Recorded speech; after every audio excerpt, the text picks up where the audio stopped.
Good afternoon, everybody. Welcome to the 14th edition of Environment Energy Conclave, Journey Towards Net Zero at the Threshold of COP26. Today, the day one, the first session is on green entrepreneurship. The session would be moderated by Mr. Sanjeeva De Silva, Councillor, Industry, Science, Energy and Resources, Australian High Commission, New Delhi. The speakers are Mr. Orijit Das, Incubate, Webel BCCI Tech Incubation Center, founder and CEO of Scopin Solutions Private Limited. He would be speaking on an AI-based BE corridor. And Mr. Nikki Jha, co-founder, CEO, Saptkrishi. He would be speaking on nature-based storage solutions for agri-products. I would ask Mr. Sanjeeva De Silva to moderate the session and take over. Mr. Sanjeeva De Silva, please. Thank you very much. And it's my pleasure to be a part of this. And I really look forward to hearing from both Mr. Das and Mr. Jha on their exciting innovation. But I'll say a few words before I pass it over to them. I guess the important thing to note is that we live in a world now that is shaped by entrepreneurs. And as a government official, one of the things that I really am interested in is how governments can foster the entrepreneurs and also use their developments to shape the big technological challenges that we face in our countries. If I could share a couple of slides, I want to give you an example of how we did this in Australia towards addressing some of the big technological challenges we saw in the context of reducing emissions and also using Australian resources and energy to help our partners in the region shape and reduce their emissions. Would you mind sharing? Are you able to share my presentation? I will be. Yes, we will be sharing the screen. Admin, please share the presentation.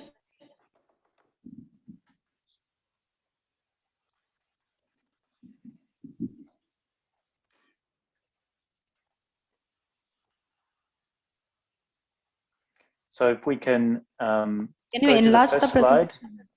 Yes, and go into slide mode.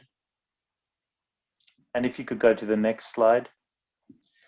So one of the priorities that Australia has, and one of the things that we want to do is we, as a country, want to become a global leader in low emissions technologies.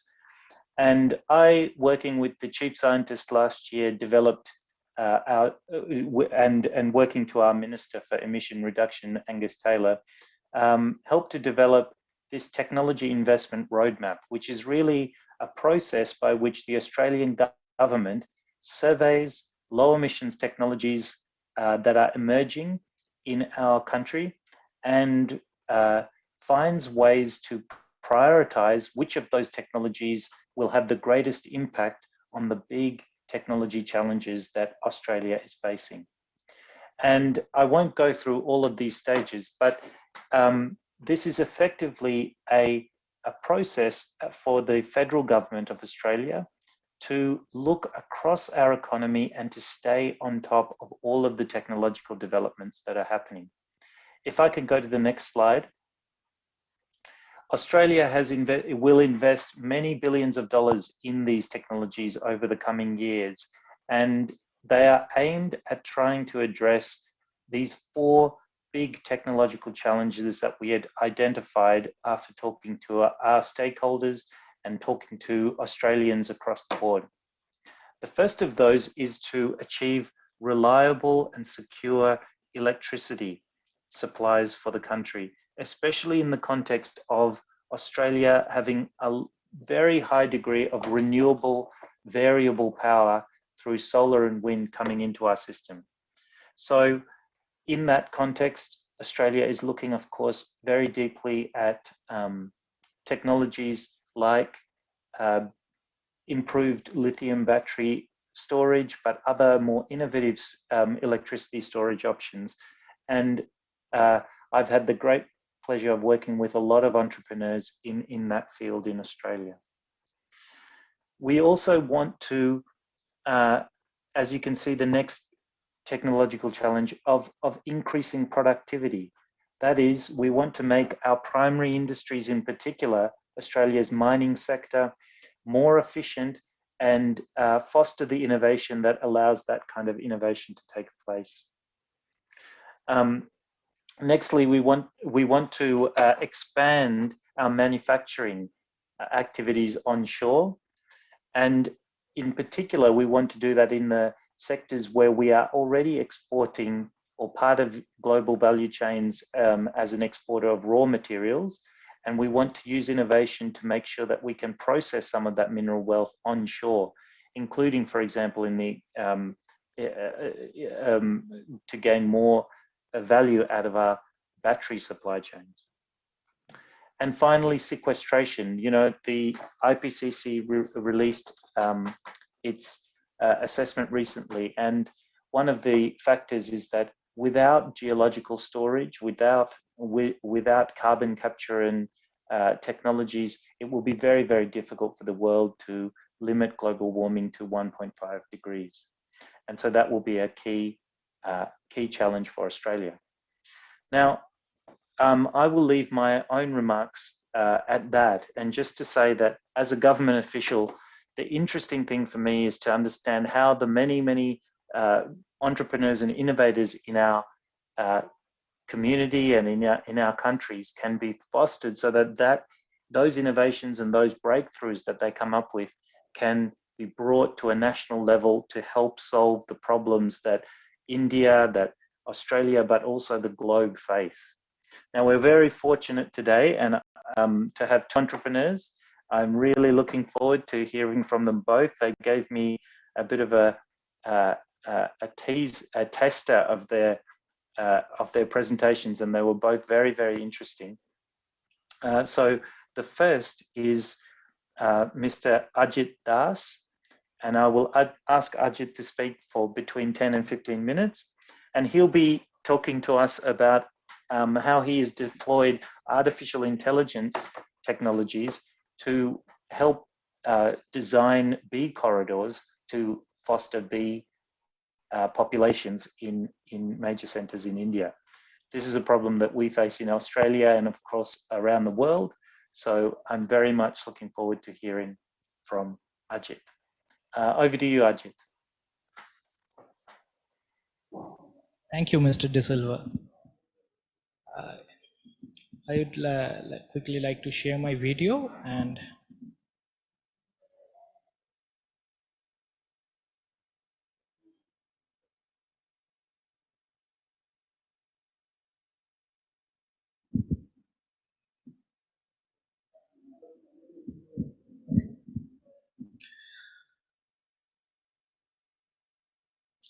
hello, am I audible?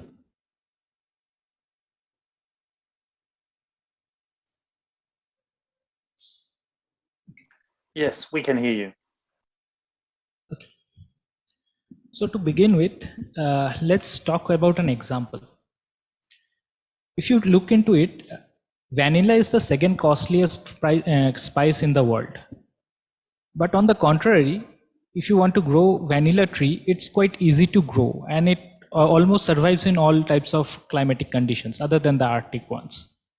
But what makes the spice so much costlier? The reason is, to get vanilla pod, each of these particular flower needs to be hand pollinated. That's because the origin of the vanilla is on the Mexican peninsula, and there a specific type of bee only survived to make that particular pod, to make it a natural pollination to happen. Now imagine a scenario where 80% of the food that you eat needs to be hand pollinated. Are we ready to bear the cost of such a devastating consequence? Because each of whatever you eat, that would become costlier as equal to gold. So this particular phenomena that we call is the apocalypse. As you can see, look into the picture. This is a actual picture that has been taken in the Yunnan province of China, where the bee population has have declined to such an extent that each of these pear tree needs to be hand pollinated, like this like this person is doing over here, to grow pears. So you can imagine the impact, what it can have on the environment. So our main focus was to make the save the bees in such a way that it has an impact on economy, as well as it is sustainable to work with. It stings gonna hurt, but if they are to disappear, it would hurt much more. That's what the Earthwatch Institute told about the importance of the bees. So we begin our journey with Plan B. On January 2020, we started a pilot project at Eco Park in Kolkata as a planning to raise apiary at the heart of a city. The main agenda was to design the environment around the apiary in such a way that the bee population can survive, thrive, and they can produce honey without needing to move them from place to place like in traditional apiculture do. But that was not easy. Doing apiculture in an urban setup comes up with its own challenges. The first and foremost challenge comes with the environment. The pristine environment that bees are habituated to collect nectar and flower from is not available in the urban context. So we need to precisely plant those kind of plants, those kind of crops, which are essential to make this particular bee colony thrive, with all the essential proteins, essential amino acid they require for their survival, as well as to produce honey. So what we did is that we installed some sensors and camera on the existing bee boxes, and the video feed from each of these camera were being processed through AI, with which we could know what is the status of the colony, like what is the status of the population, what is the status of the health, and how much forage are they bringing in, and to a greater extent, what kind of forages are they bringing in. So I would like to share a bit movie about how it works.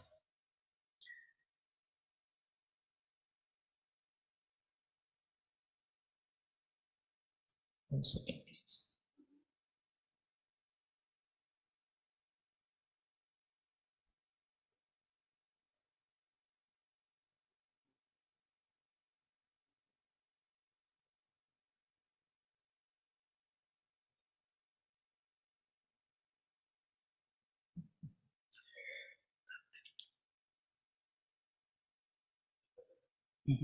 Share.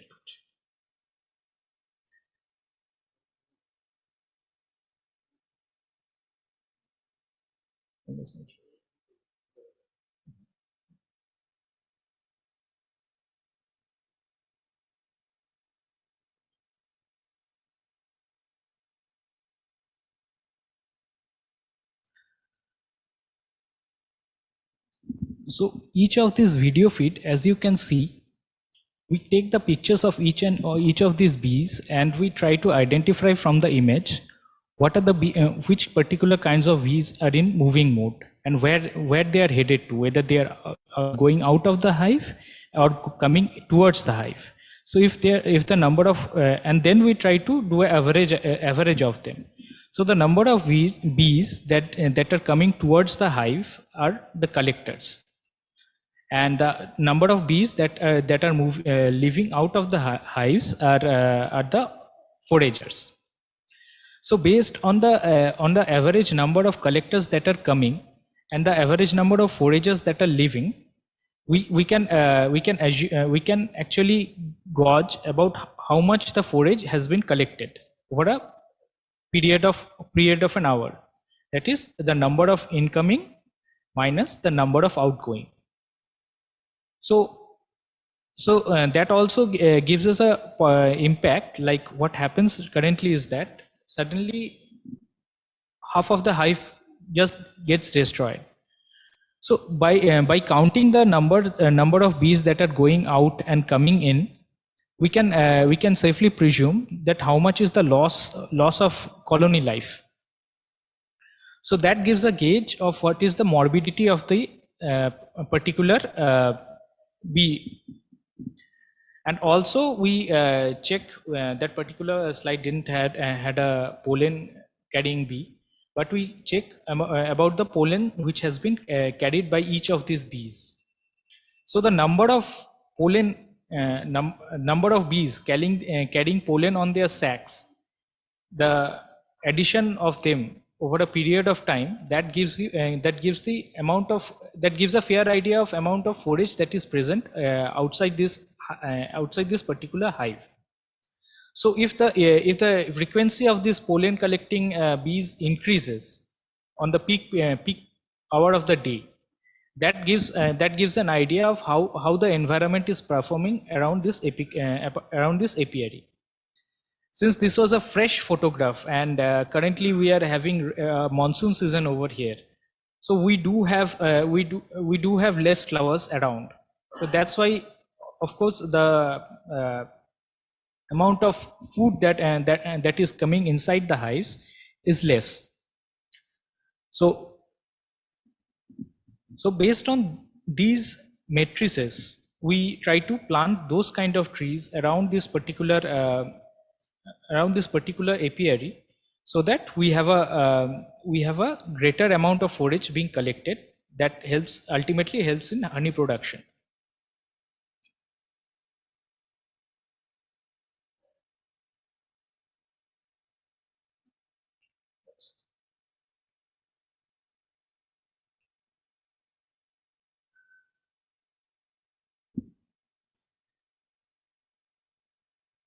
So let's talk about a story in graph. Since we do not have a measure of collecting data about what are the status of bee colonies in India, we take US as a standard. Although this is just an example of what US data shows, but it's almost prevailing all over the world. So if you can see, since 1989, there has been a gradual decline in honeybee colonies all throughout USA, but this is also applicable to all of the world. If you even go to the rural parts of India where there are fruit farmers, specifically mangoes and lychees, you can hear them say that the production is not what is expected of. That's just because the lack of pollinator agents. And also on the right hand side of the graph, you can see how the population of the earth is increasing, and the statistical model shows that around 2050 the earth will be overpopulated. That means the existing resource would no longer be able to sustain the human population on the world, and that is definitely going to impact on our forests as well as our wildlife. So that's why we remodified our product to this solution. So what we have over here now is that we have a hydroponic cultivation as well as this smart apiary clubbed together, and all of the whole process is done automatically. So what happens is that the floral density is estimated and is planted on this controlled environment of hydroponics, which itself requires less water to grow food. And the bee colonies are kept inside each of these greenhouses in such a way that that all this pollination happens, as well as we get our fair share of honey production as well as wax. So that's our proposal to save the environment like this way. We go in a small space, we grow our crops vertically, and we do it alongside the bee colonies alongside, so that we can do a little bit ecology. We can zip the ecology of the whole system in a small space. That would help us to grow more food, and as well as save our bee populations, which would in turn help us to save ourselves. And I would like to end with a sweeter note of the honey that we had produced this year. So just allow me one second.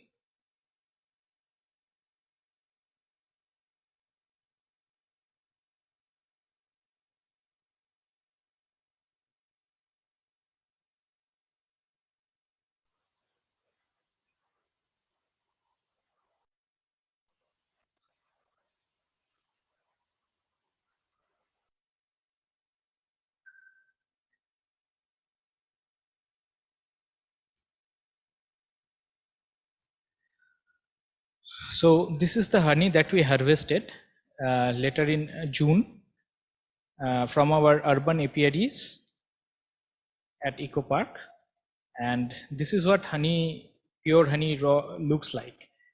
We have this wax capped. As you can see, these are the wax cappings under which we keep the the bees store this honey. We need to cut off this wax covering, and then the honey drips down, and that's what we collect. And for our offerings as a company, we provide this integrated system of agriculture hive as well as the secondary products, honey, propolis, and bee venom. With that, I would like to hear from all of you of any questions that you have.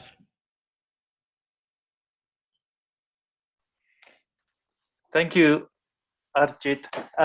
Maybe we can have the other presentation as well from Dr. Jha, from Mr. Jha, before we come back to questions for both of you. Is that okay? That's okay for me. Great, thank you for that presentation. And it's always been fascinating to me how these global problems we have, like climate change, like increased population, pollution, increasing density of our cities, how that can impact in a single component like the population of bees dramatically declining, and the incredible ramifications that could have for our food systems across the board. So I have a number of questions that I have for you, and we'll follow that up during the discussion session. Thank you very much, Mr. Das. Now on to our nature-based storage solutions for food from Mr. Nicky Jha, who's the co-founder and CEO of Saptkrishi, I hope I'm saying that correctly. But in a world where we waste, I think, around 1/3 of our food production, again, this is one of the big challenges that we face. So over to you, Mr. Jha. We look forward to hearing your presentation. So namaste everyone. So I'm Nikki, and I'll present you my solution storage that we have built around for small and marginal farmers. So I will quickly share my screen first, and then from there we'll take it further. So am I audible, clear and loud?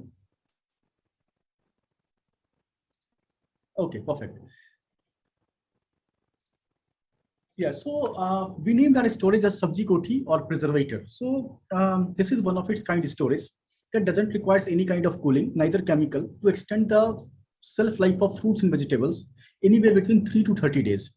And why it is one of its kind? Because it only needs 10 watt of power and 1 liter of water, and no further maintenance is needed. And with this, you can extend the shelf life, and not only extend the shelf life, but also preserves the freshness of fruits and vegetables up to 7 days, or like the freshness up to 7 days, and shelf life can be extended up to 30 days. So with this all, I will quickly tell you the entire story behind this, like why I have even built this type of story, and why I was able to think of this.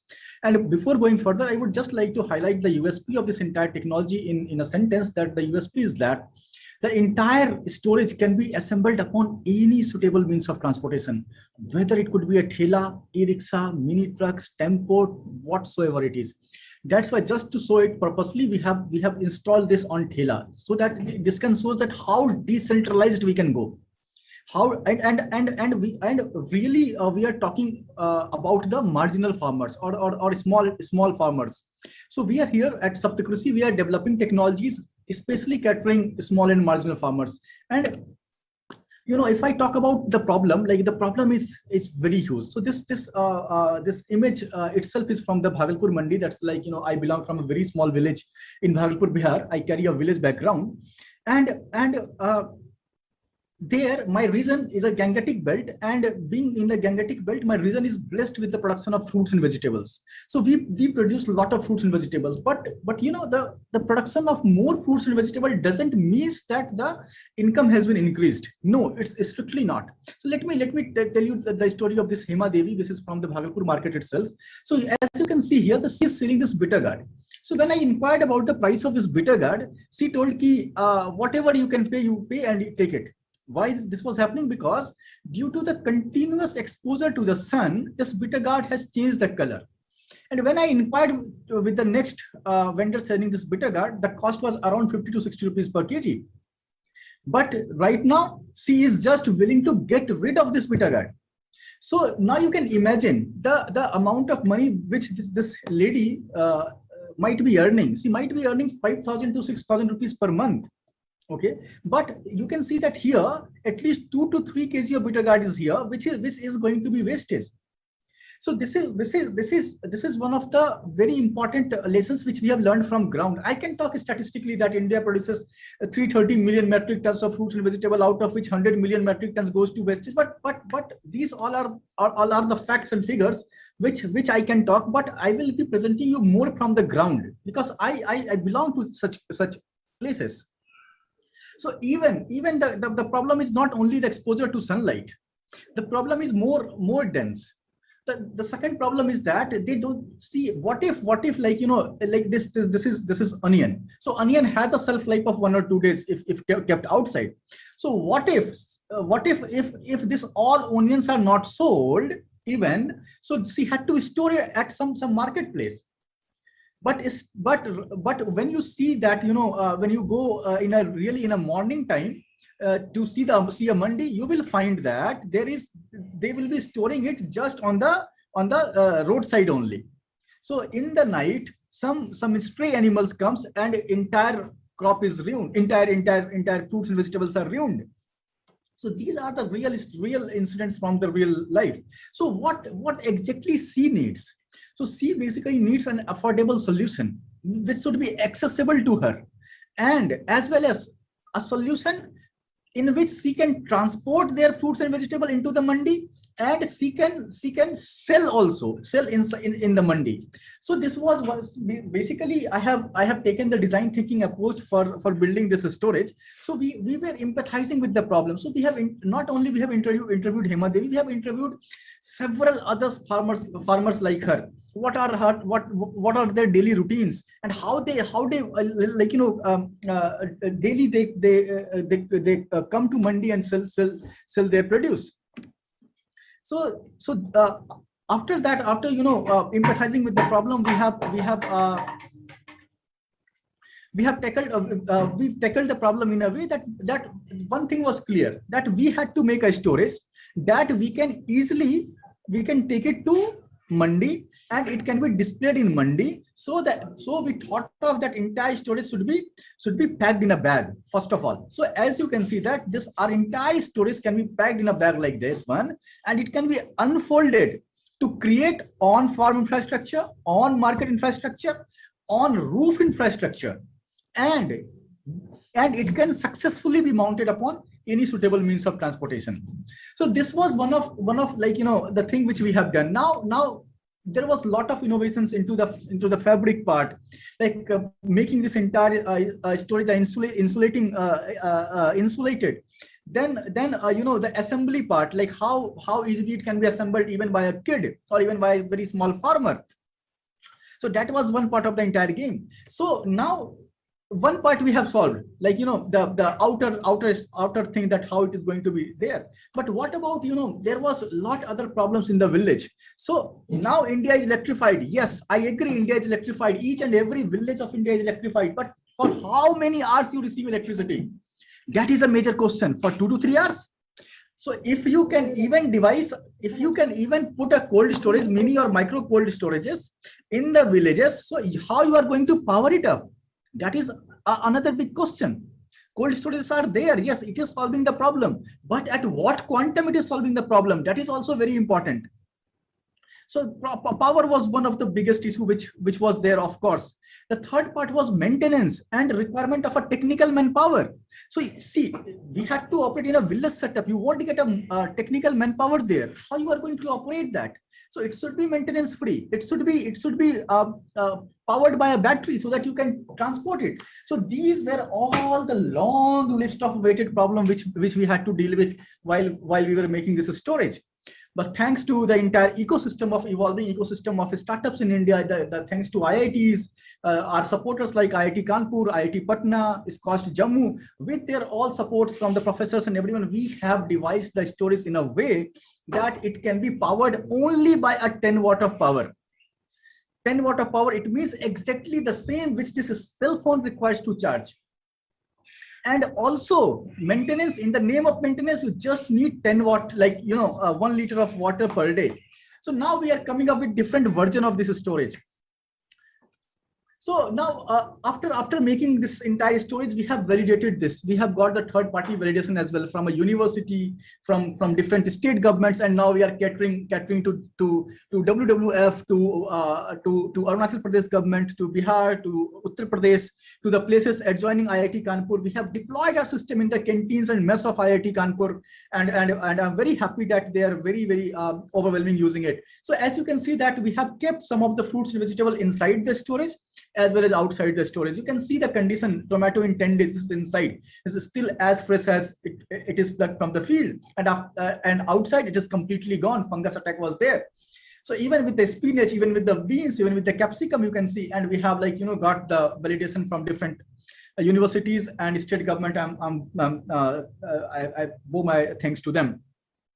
So yeah, so basically there was a strict market gap between no storage and cold storage. So basically we perfectly fit into that gap of no storage and cold storage.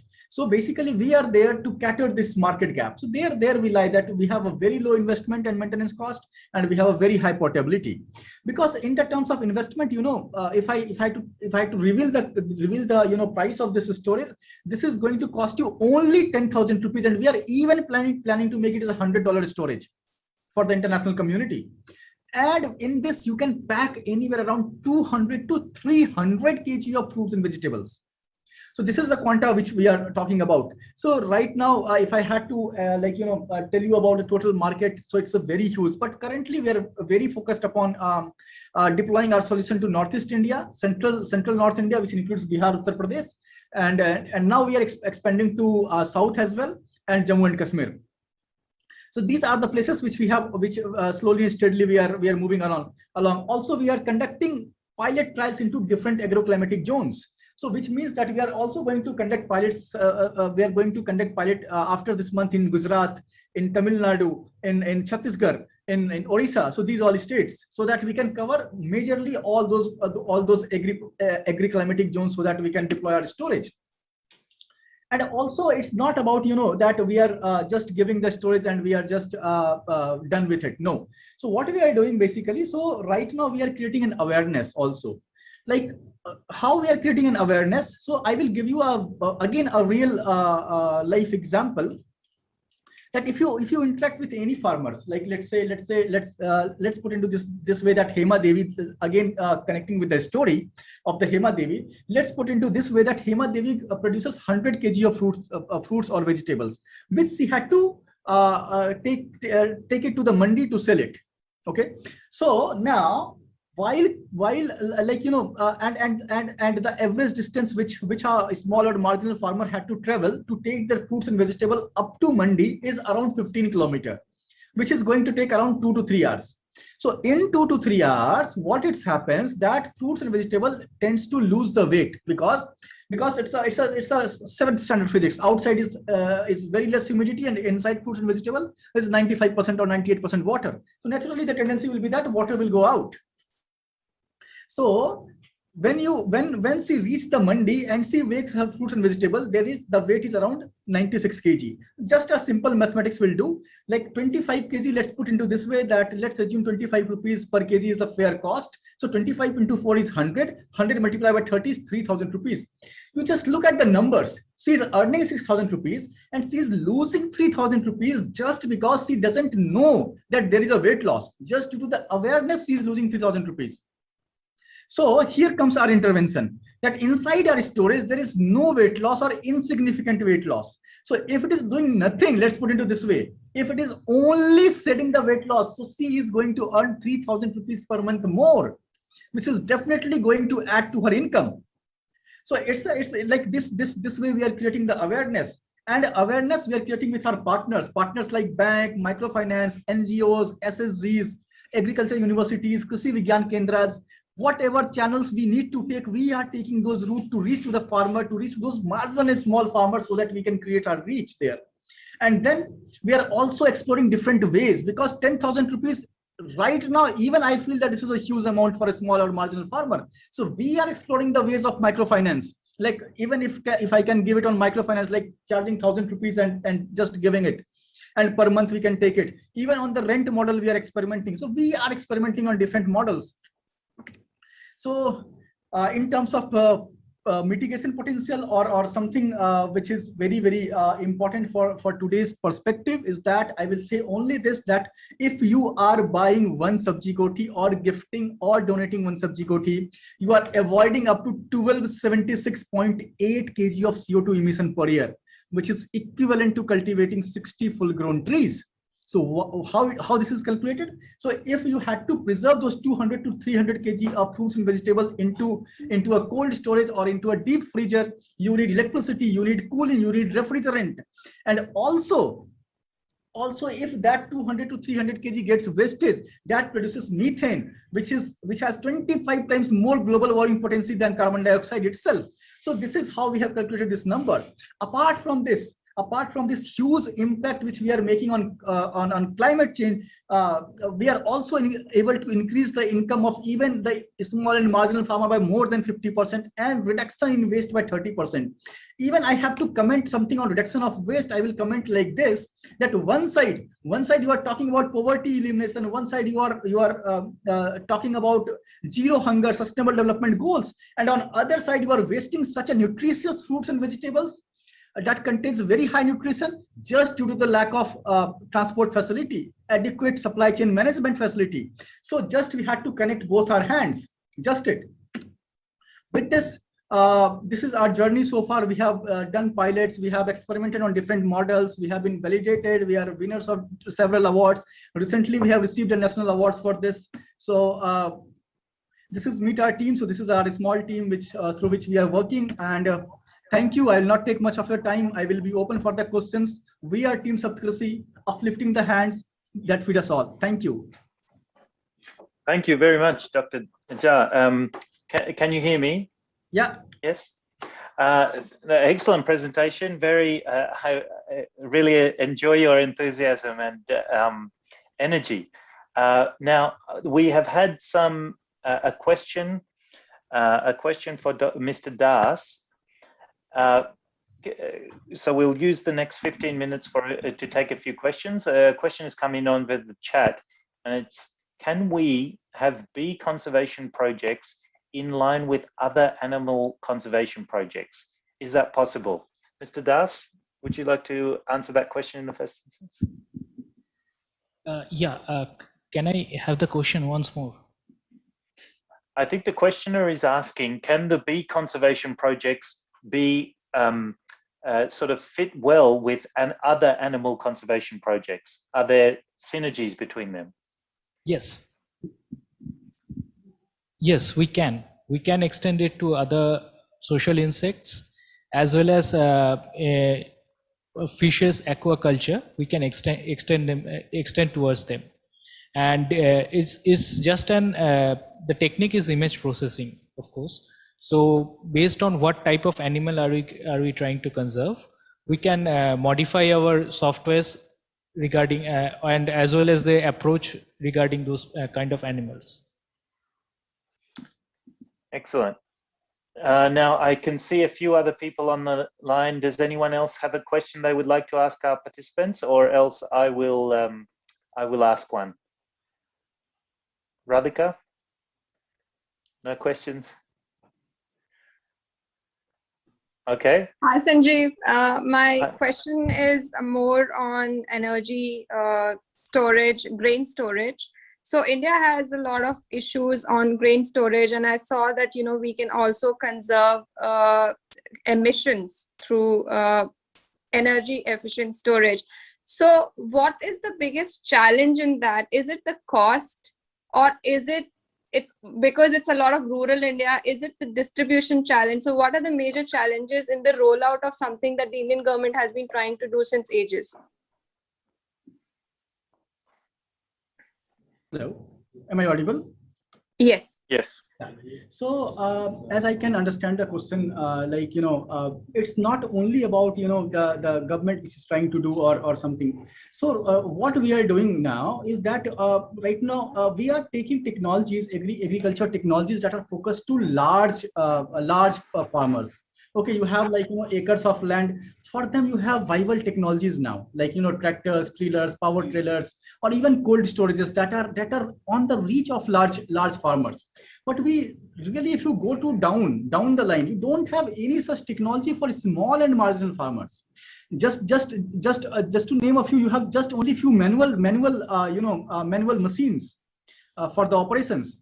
So basically, what we are trying to do, we are trying to join hands with the government so that even policies can be made in line with the small and marginal farmers, so that they can have the subsidy benefits. So even we are talking to different state governments to avail subsidy.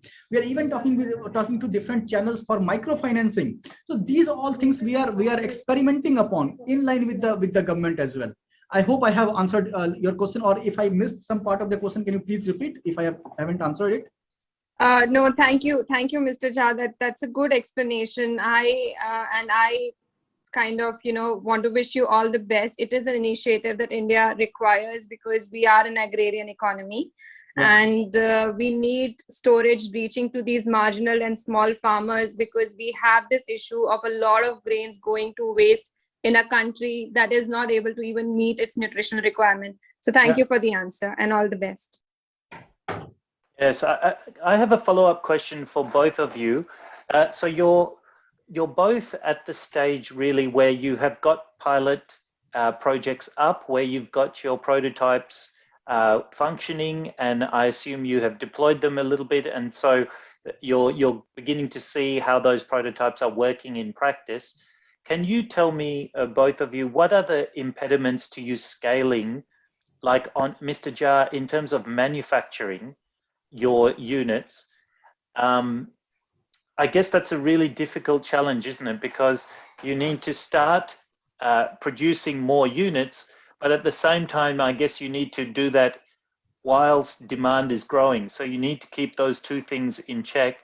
And for you, Mr. Das, what are the challenges of convincing people to deploy these technologies?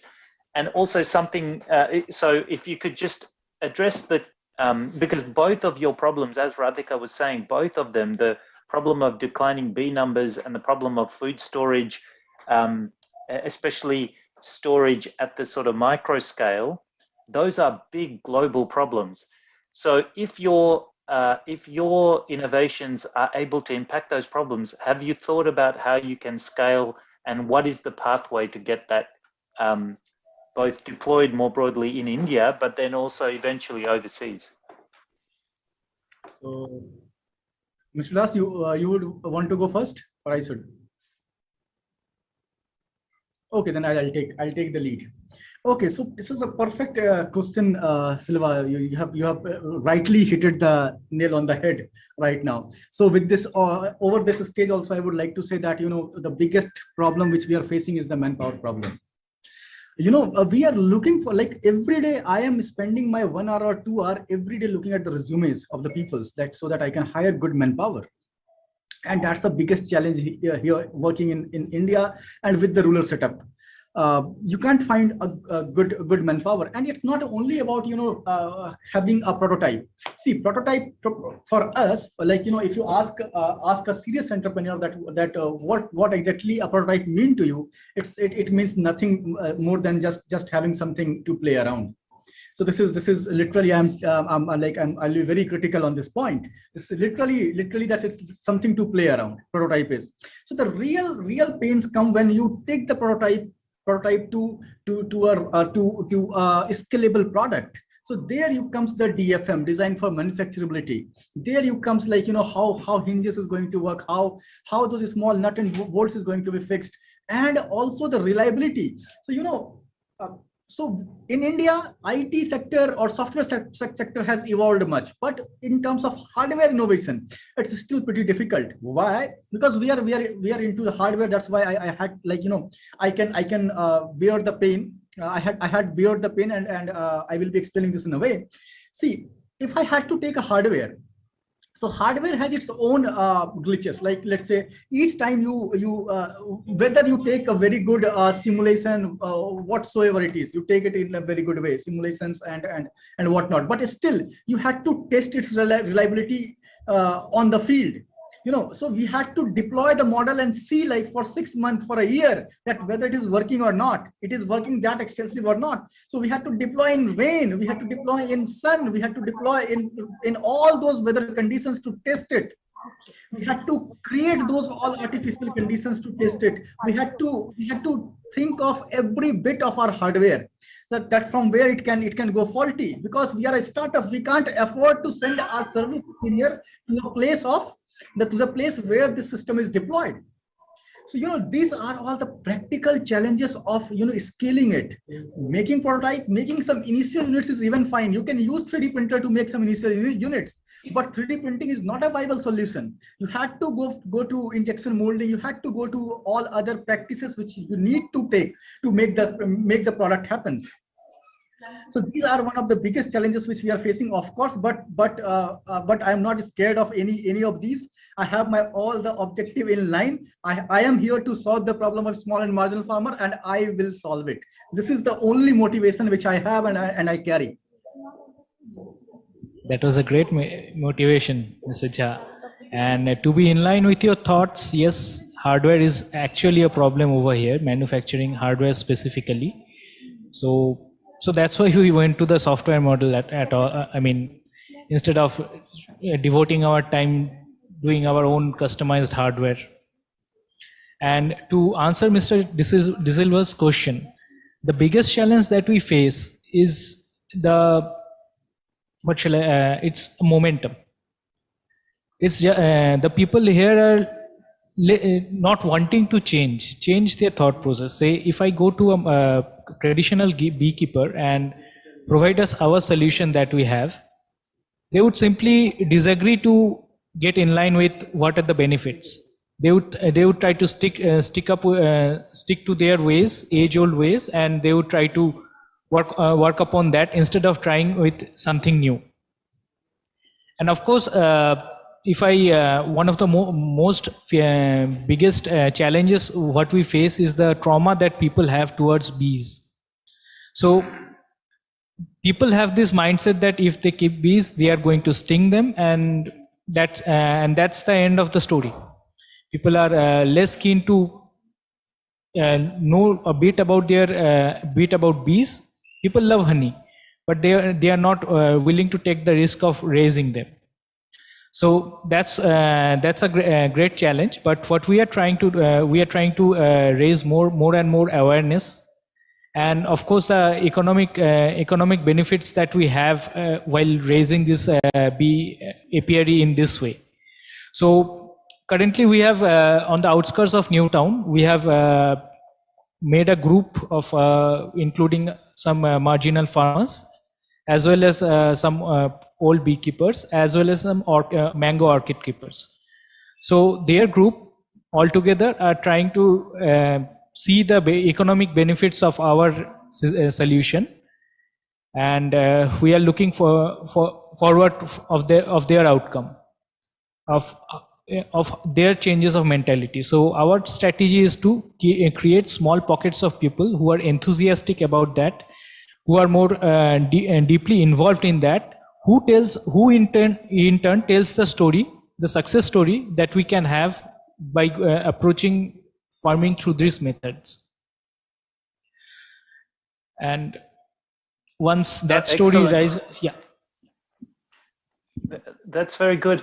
Mr. Das, can I just ask, what is the precise connection between the use of the artificial intelligence to count the bees and the population, so you are able to ascertain how many are leaving, how many are foraging and bringing back pollen? What is the implication of that then for planting the green corridors? Yeah. How do you use that information to better plant the green corridor?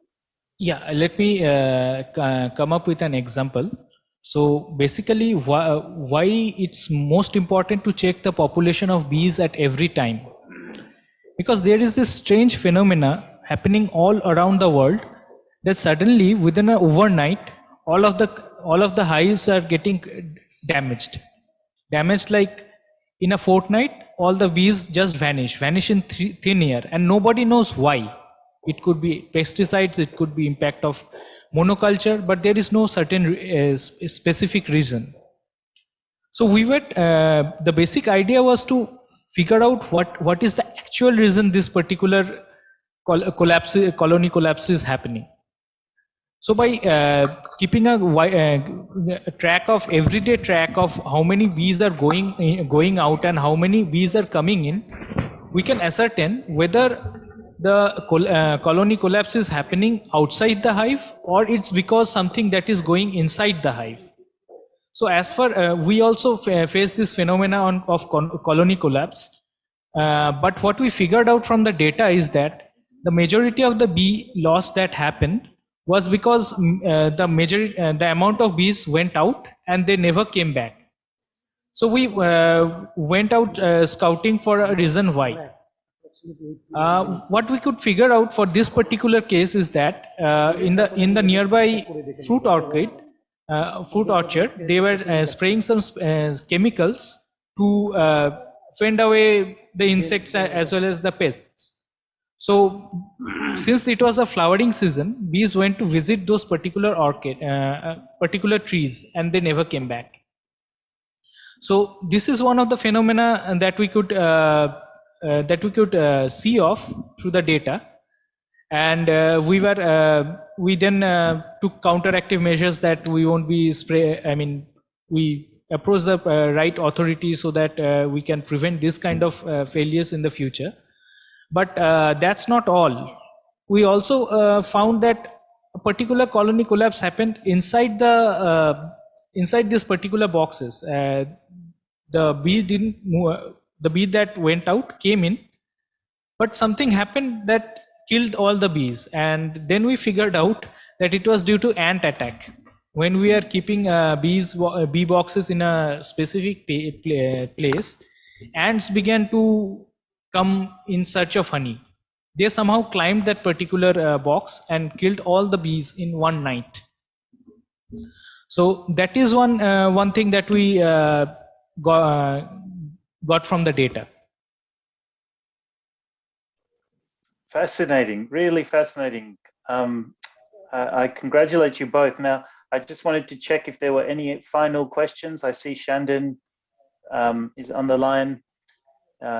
If you've got a question, now is the time to ask it, Shandon. No, I mean, I just wanted to thank both of the speakers for very clear presentation. So both of these obviously have a lot of overlap. It's not just from the livelihood or the overarching ecosystem perspective, but then also considering that there's a very strong science and technology basis behind each of the initiatives. There obviously is a lot of traction, and it's also very good to see that there are some real life initiatives being taken place on the backbone of technology and its interventions in real life applications. So I just wanted to congratulate both of you again, and I'm hopeful that there will be a larger sense of outreach and adaptability that comes in. And if there is any sort of way where we, who are part of the, as part of the Australian High Commission or the Department of Industry, Science, Energy and Resources could help out, then, we would be happy to, work with you and through Sanjeeva, of course. And, that's about it. So yeah, thank you very much for both of your presentations. Yeah, I was going to say, one of the questions that I have is, how do we keep, do you have websites, or are there ways that we can sort of now and then check in to see how you are doing with your startups? I do have a website, but unfortunately it's I just kept it off yesterday, so I'll go back and I'll make it on. So if you can check it tomorrow, you can get all the updates over there. Okay, please send me the link. You have my email address, I think, from that. And you, Mr. Jha, do you have a website? Or? Yeah, we have a proper social media presence as well as website. That is, can I spell it here? Or I should write on the chat? That's a saptakrisi.com. SAPTKRISHI. Saptakrisi.com. Or if you can actually just send me an email with the link, that would be very useful. Yeah, perfect. So I have even written on the chat here. Okay, excellent. Yeah, so congratulations to both of you. It was really welcome to hear the work that's happening, and I'm sure that your initiatives sound incredibly useful, and they're addressing, of course, some of the biggest challenges we're facing, both in our country, in both of our countries. So I wish you the best of luck with pursuing those endeavors. I might just ask the organizers whether there was anything else they wanted me to address. Sushmita? No, nothing. If you have anything asked to, you can, but if you think you can want to conclude it, so we can conclude it. Thank you so much. Thank you, Mr. Jha and Mr. Das. It has been a really stimulating and fascinating discussion. Thank you both. And please, can you send me your just links to your websites and things, so that in the future, if I come across people that may be interested in your technology, I can refer them on.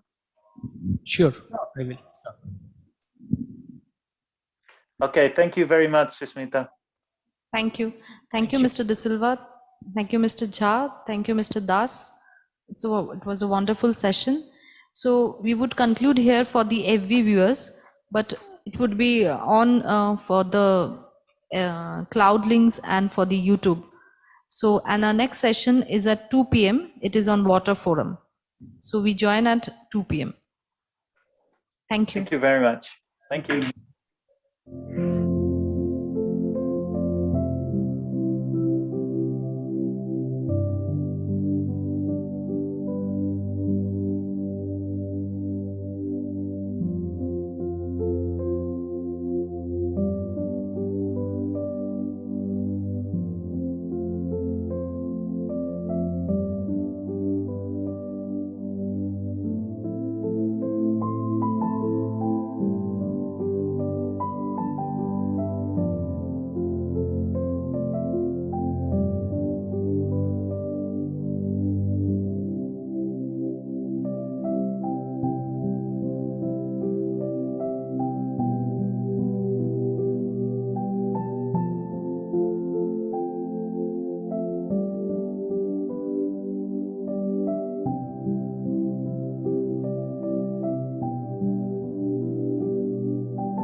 From each atom of every molecule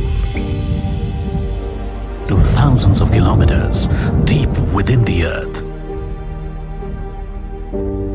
from the sparkling eyes of a young knowledge seeker to the silent confidence of a budding entrepreneur, possibilities ignite the aspirations of 1 billion people. They hold the key to the future of India.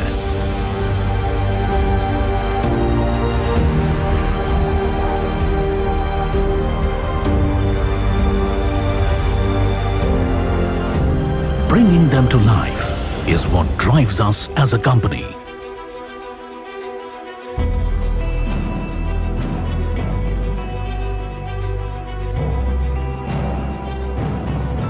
We are constantly expanding and harnessing energy for diversified growth.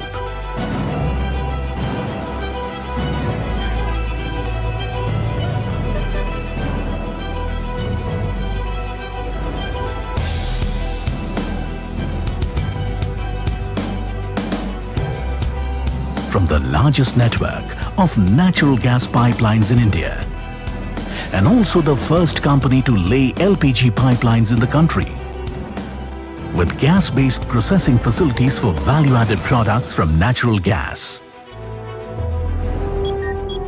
Spearheading new strategies in sourcing and LNG shipping. At GAIL, we are leading India's efforts to deliver clean energy to its people through new and innovative solutions.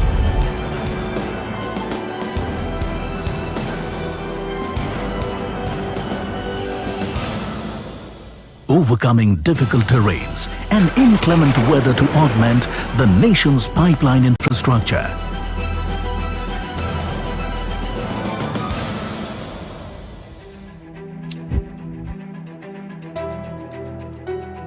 We are connecting clean energy sources to energy markets and enhancing lives everywhere.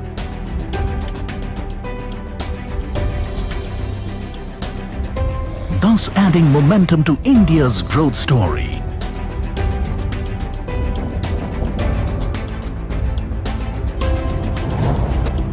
Diversifying our global presence across varied geographical and price indexations.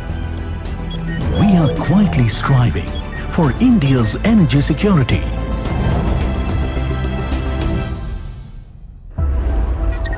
With absolute transparency, impeccable corporate practices, utmost integrity, and sustainability in all our operations, we are finding reliable, sustainable options that make a positive difference. The future holds many challenges.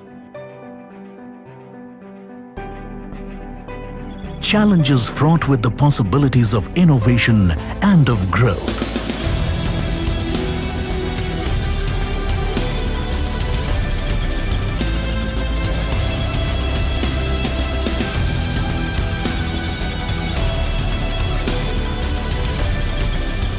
Above all, the possibility of a better life, energizing 1 billion dreams.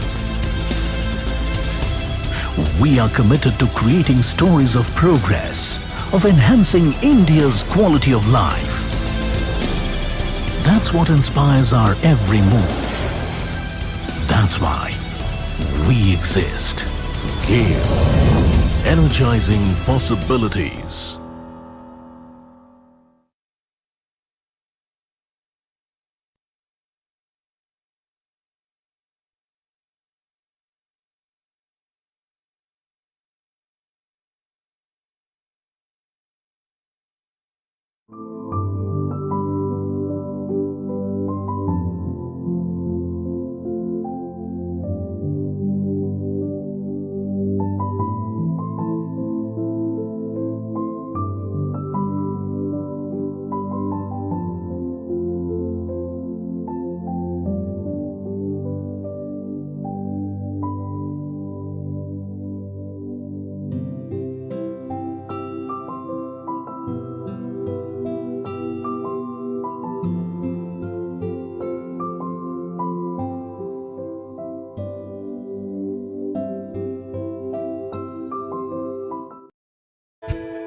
India is a large country with an ever-growing economy and industries that are progressing every day to cater to 1.3 billion population. These industries form the backbone of the nation, making India one of the fastest growing economies in the world. In the power sector, India Power Corporation Limited has been doing just that, steadily and with determination, adding power to the lives of people for the last 100 years. The journey began in 1919 when the then largest coal producer in Asia, the Bengal Coal Company Limited, needed a solution to its massive power requirements. The Sherigad Power Supply Corporation Limited was set up in Asansol to meet their needs. It was awarded a distribution license in 1932 and it became DPSC Limited in 2003.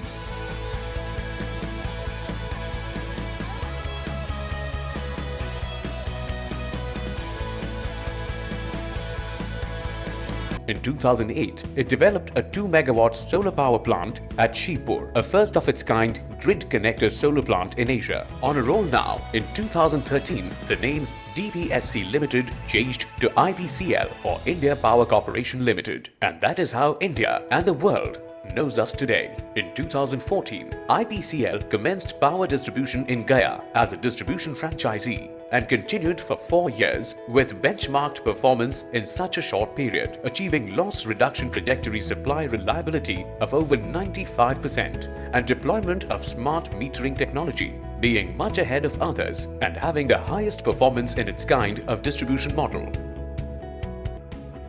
Another ace that we have up our sleeves is the implementation of SCADA, a revolutionary mechanism. It is installed at the J.K. Nagar substation, which acts as the central conduit for real-time monitoring and control over quality output and consumer feedback using automated meter reading technology along with automated digitized payment options. J.K. Nagar also houses India Power's Area Load Dispatch Center, which is the nerve center for the operation, planning, monitoring and control of the power system, ensuring India Power to achieve maximum security and efficiency, providing uninterrupted power supply to its consumers. The distribution portfolio also saw an addition with India Power acquiring distribution license for the SEZ region of Tuticorin, spread across an area of approximately 2,518 acres.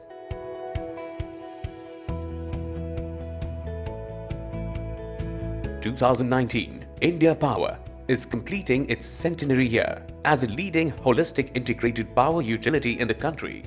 We are proud to be celebrating India Power's 100th year in 2019.